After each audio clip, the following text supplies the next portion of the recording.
Earlier this hour, we discussed Michigan, which, as we said, is a pivotal swing state. Now, in this segment, we're going to take a look at another state, Nevada. Mail-in ballots, they were sent to all registered voters starting yesterday, and people, they can head to the polls to vote early starting next week. Now, Joe Biden, in recent polls, leads by 6 points, and for sake of comparison, in 2016, Hillary won, but by a slim margin, 2 points. I want to bring in my next guest, a man who knows the state better than anybody, Richard Bryan. He's a former Democratic senator, as well as the governor of Nevada. He's also the one-time attorney general of the state. Senator, thank you for joining us. And the president has not intimated, he said outright that we shouldn't trust the vote coming out of Nevada. And there are even some who have said, hey, you know what, if things don't go his way, maybe what we ought to do is turn it over to the state legislature, and have a slate of electors basically null and void the free and fair vote in Nevada and just have them decide where the electoral votes go. It's an absurd conversation, but it's coming from the president. And I'm curious, when you hear that, do you dismiss it as just typical BS, or do you take it as a credible threat that a free and a fair election in your state that you've represented as a governor, attorney general, and obviously as a senator is literally at peril? I don't just take it lightly. The president is unpredictable. He is, in my view, by suggesting that the election in Nevada and others cannot be validated, he's tried to sow this distrust in the electoral process. He believes that by suppressing the vote, which is what this is all about, helps him.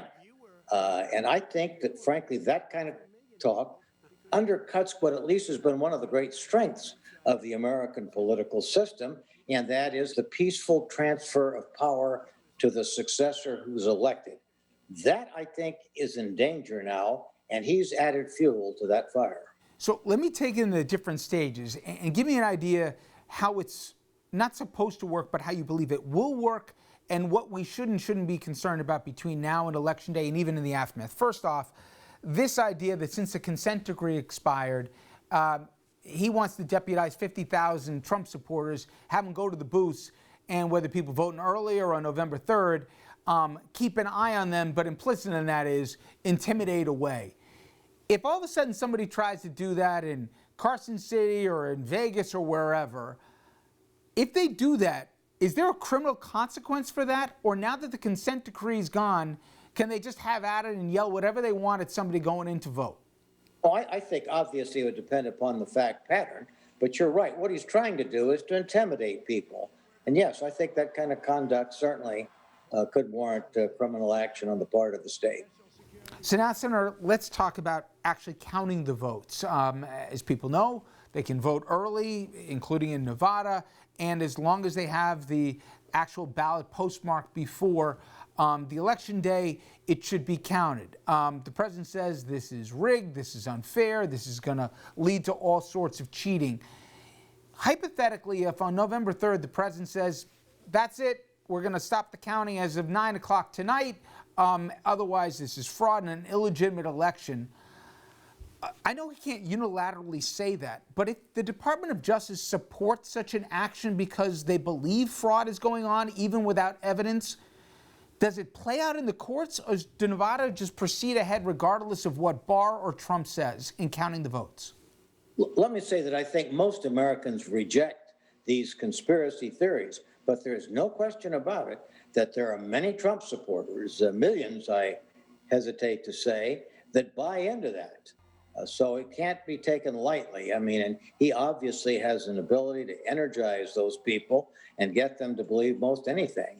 So it is a legitimate threat. I do think that the courts would certainly intervene, and he does not have the right to do that. So this is not something he can assert he has the right.